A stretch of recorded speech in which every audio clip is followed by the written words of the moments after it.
3 weeks. That's all it took. Just 21 days for everything Harry believed to come undone. Not in a loud, dramatic collapse, but in quiet moments, in still glances, in the cold crawl of suspicion that refused to leave. At first, it was nothing, a simple photograph, one of thousands that had floated across his timeline. But something about that one image from Croatia kept pulling at him. A yacht, a few people on deck, a golden sunset in the background. He didn't know why he couldn't let it go. He tried, he really did. He would close the photo, then find himself opening it again, zooming in, zooming out, staring, then walking away only to return a few hours later. It made no sense until suddenly it did. It happened late one night. The house was still and Meghan was already asleep, but Harry's mind was buzzing, restless. He opened the photo again almost on autopilot, like his instincts were dragging him back for something he hadn't noticed. And that's when he saw it. Tucked in the corner of the yacht's deck, barely visible near the railing, was a small navy blue bag. At first glance, it was nothing. Ordinary, quiet. But there was something written on it, faded gold lettering, words that hit him like a punch to the gut. Soho House. For a moment, he didn't move. He just stared. Everything inside him went cold. He knew that name. Intimately. It wasn't just a private club, it was a symbol, a world, a universe of influence. The same club Meghan had practically lived inside for years. The same place where actors, investors, royalty, and media powerhouses crossed paths behind closed doors, where access meant everything, and nothing happened by accident. The longer Harry looked at the photo, the harder it was to believe in coincidence. The bag wasn't just an accessory, it was a message, a breadcrumb, and in that moment something in Harry's gut flipped. The truth wasn't going to stay buried much longer, but what he was about to uncover would tear his reality in half. The name on the bag echoed in his head like a warning: Soho House. To anyone else, it was just a luxury club, but to Harry it was a portal, a place that had quietly shaped the world Meghan came from. He thought he understood it. He thought he understood her, but now he wasn't sure of anything, because that yacht wasn't just a rich person's playground. It was a Soho House yacht, a floating lounge for insiders, an invite-only world drifting quietly across the Mediterranean. The kind of place where deals are made without paper and alliances are sealed with a whisper. Harry's heart was racing now. What was Meghan doing there really? Who invited her? Who paid for it? The more he stared at that navy bag, the more questions bubbled to the surface, and none of them had answers that felt innocent. That's when he opened a new browser tab. His fingers trembled as he typed the names: Soho House, Marcus Anderson, Meghan Markle. 3 names that had always lived near each other but never touched in a way that felt dangerous. Until now, the screen loaded.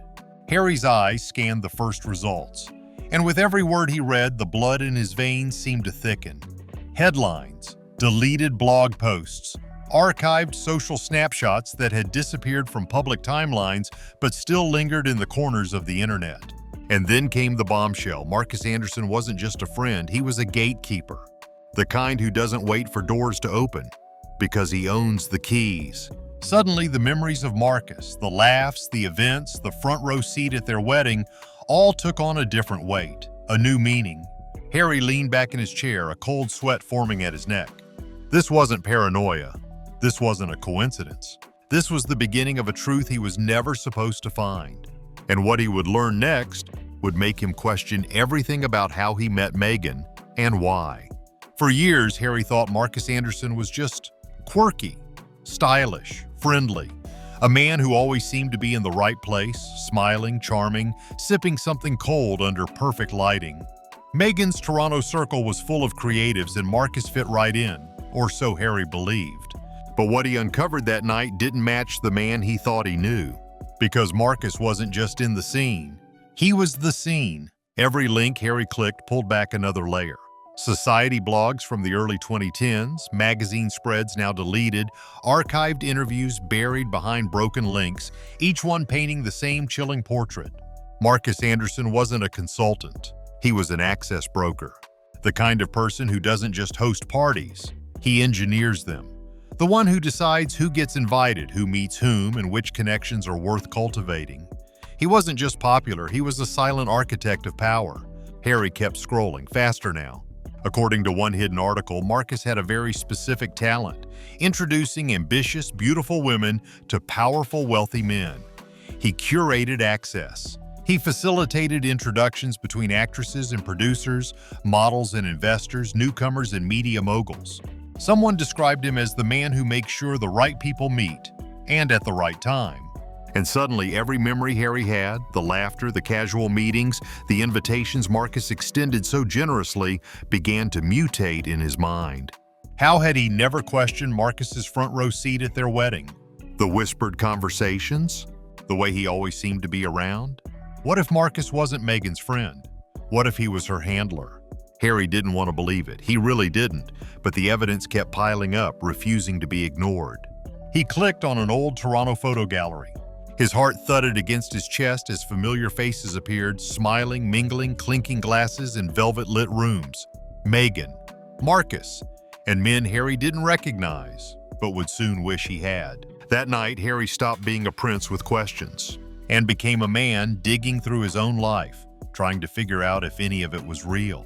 What he was about to find next would only deepen the cracks. Because if Marcus was a handler, then Meghan's past wasn't just different than Harry thought. It was designed. Harry didn't sleep that night. He couldn't.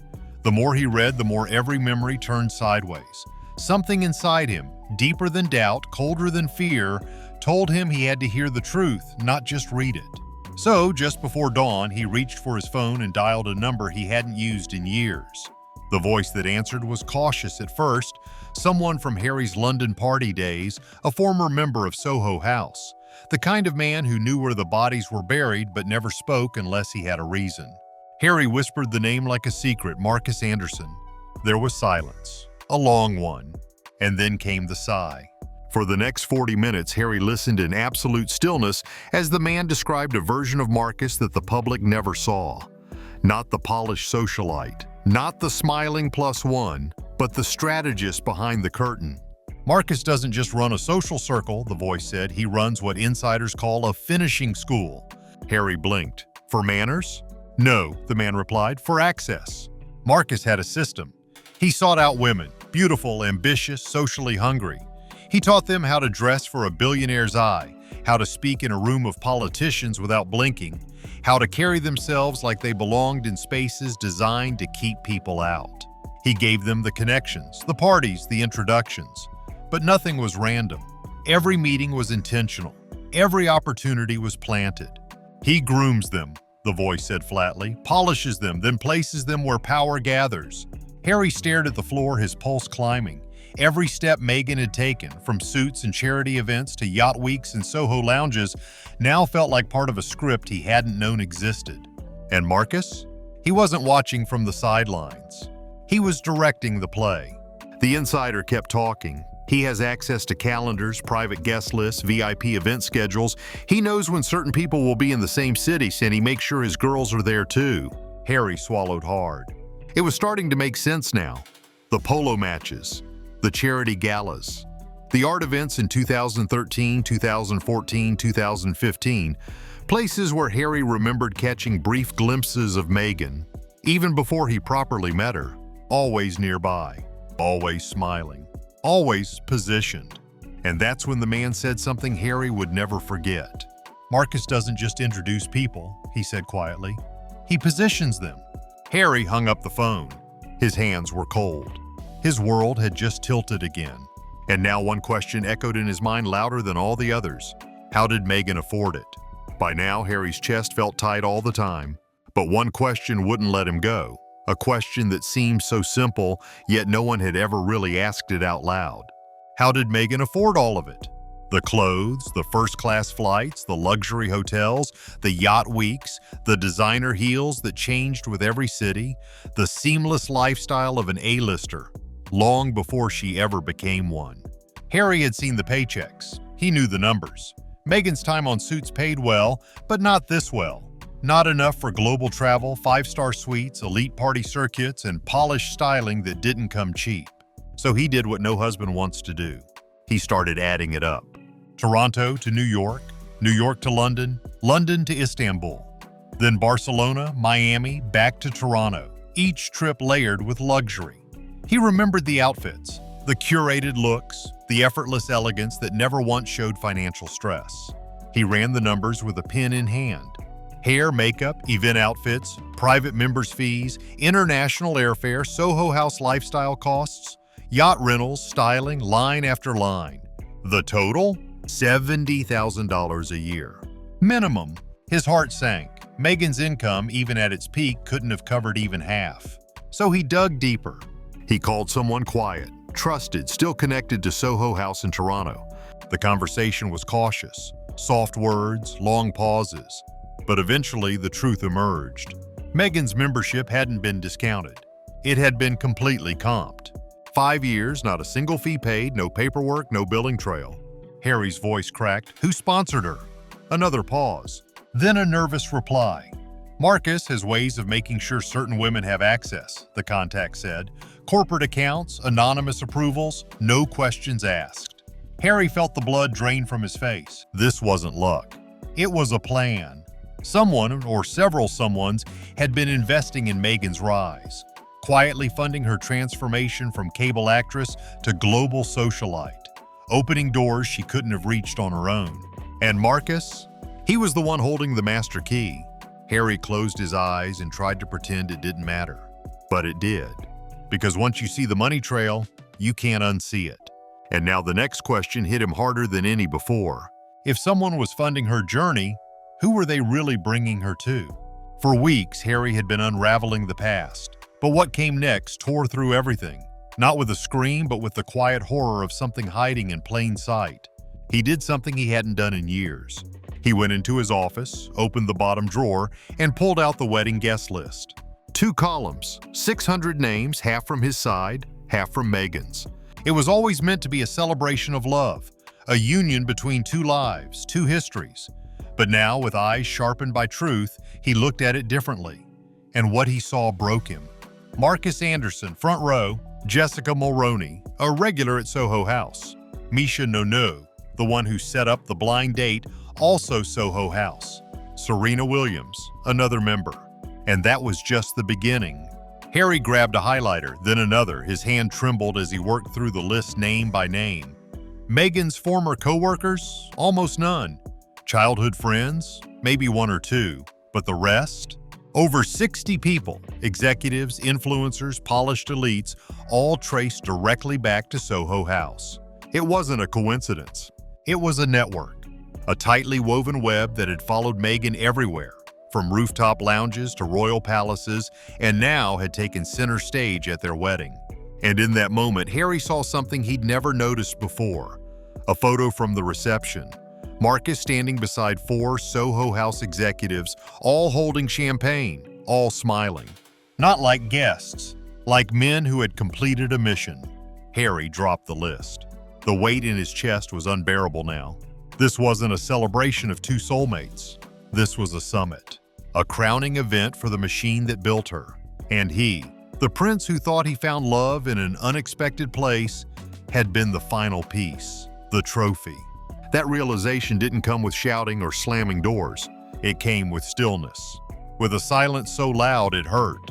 Because when your wedding becomes evidence, there's no innocence left to protect. By now, Harry's world was upside down. He wasn't sleeping, he wasn't eating. Every conversation, every smile, every glance from years past was unraveling in his memory like film spinning off the reel. But there was one thing he hadn't touched. Something buried so deep in his past it almost felt like fiction. His voicemail archive. For years, he avoided it, skipped over the recordings, the old reminders, the family messages that hurt too much to hear. But now, like everything else, it called to him. And he finally gave in. He scrolled. Past birthdays, past charity updates, past forgotten meetings and New Year wishes. Then he saw it. November 2017. A single voicemail marked as played, but only because Harry had swiped it away in anger. He remembered that day, remembered choosing not to listen. His finger hovered. Then he pressed play. William's voice filled the room, calm, serious, almost begging. Harry, you need to listen to me. Palace security ran a background check. Meghan's been part of the Soho House crowd for years. Marcus Anderson's reputation is well known. He positions women. She's been photographed with men from your world since 2014. This isn't random. Please look into this before you propose. Harry froze. The air left the room. He played it again. Then again. His brother wasn't attacking Meghan. He wasn't being jealous or petty or cruel. He had intel. And Harry had deleted it without listening, blinded by love, convinced everyone was out to ruin his happiness. There were more messages. In one, William mentioned Meghan appearing at events linked to Harry's top charity donors before they even met. In another, he warned again Marcus had deep ties to Harry's world. He was already inside. Harry stared at the phone, his hand shaking. These weren't rants. They were lifelines, and he had thrown them away. The final realization cut the deepest, not because it came from William, but because it proved what Harry feared most. He was the only one who didn't know. Everyone else had seen the strings. But he thought he was free. He thought he had chosen. But now all he could do was replay the sound of his brother's voice, the one that had tried to save him, and wonder how different his life would be if only he had listened. Harry lies awake most nights now. The palace walls may be quieter, the cameras might be gone, but the noise inside his mind never stops. Every ceiling feels lower, every memory feels wrong. Because once the truth cracks open, you don't go back. You just watch everything fall. He replays it all in his head. The yacht photo, the late night searches, the whispers, the designer dresses, the parties that felt too perfect, the conversations that ended too cleanly. Every coincidence, every chance meeting, every story that once made him smile. Now, they haunt him. Was anything ever real? Or had he walked straight into someone else's plan? For so long, he believed he was the lucky one. The prince chosen by love. The outsider who finally found someone who saw him as human, not a headline. But now, he sees it differently. Because Meghan didn't fall into his world. She climbed into it. Step by step. Hand in hand with Marcus Anderson. With doors quietly opened, events carefully attended, connections invisibly threaded behind the scenes. Someone had shaped her path, funded it, positioned it, and when she finally reached the gates of royalty, Harry believed it was fate. But it wasn't fate. It was strategy. And him? The boy who grew up begging the world to see past his title, to choose him for who he was, finally understood the most painful truth of all. He hadn't been chosen. He had been targeted. That realization doesn't shout. It whispers. It follows him into sleep. It sits beside him in the quiet. It lives in the silence between each breath. And that is the nightmare he can't wake up from.